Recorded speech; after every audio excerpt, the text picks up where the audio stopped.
So now it's time to talk about watching our geolocation position, which is a really nice piece of the geolocation API.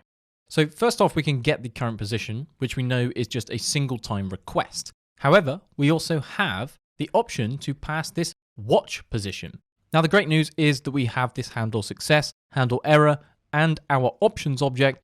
And if we simply go and hit save, this is going to give us the exact same readings. Now you'll notice this is just fired off twice because it's now watching our position.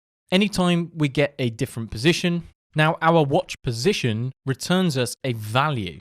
Now you can see here that we have this number which is returned from our watch position. So if we say const and then watcher equals, we'll go ahead and just quickly log it out.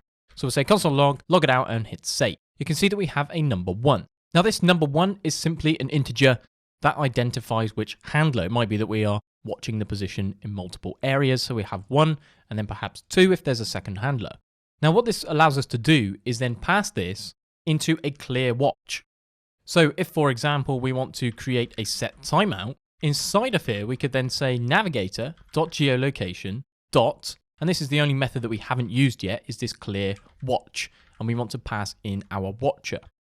Now what we'll do is pass in perhaps 5 seconds. So this is no longer going to watch our current position when we go ahead and hit save. So this will be unregistered at this particular point in time.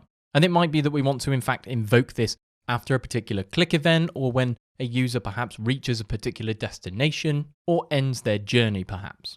Now what I've also done is put this demonstration code into a live API, and I've actually gone outside of my house and started walking around. So here you can see that we have our web page, and as I continue walking, you can then see that our longitude and latitude is being updated, and I'm just simply printing these out as they arrive in the DOM. Now, if we use enable high accuracy as an advanced option, this will fire more regularly because it's going to keep trying to get a more accurate representation. If we turn it off, it's going to fire less frequently as well. So that's a nice little example on how to watch and also clear our geolocation. I think you'll agree this is a bit more exciting than just getting the current location. However, it's quite nice to plot things out for us and actually see where we are on this planet.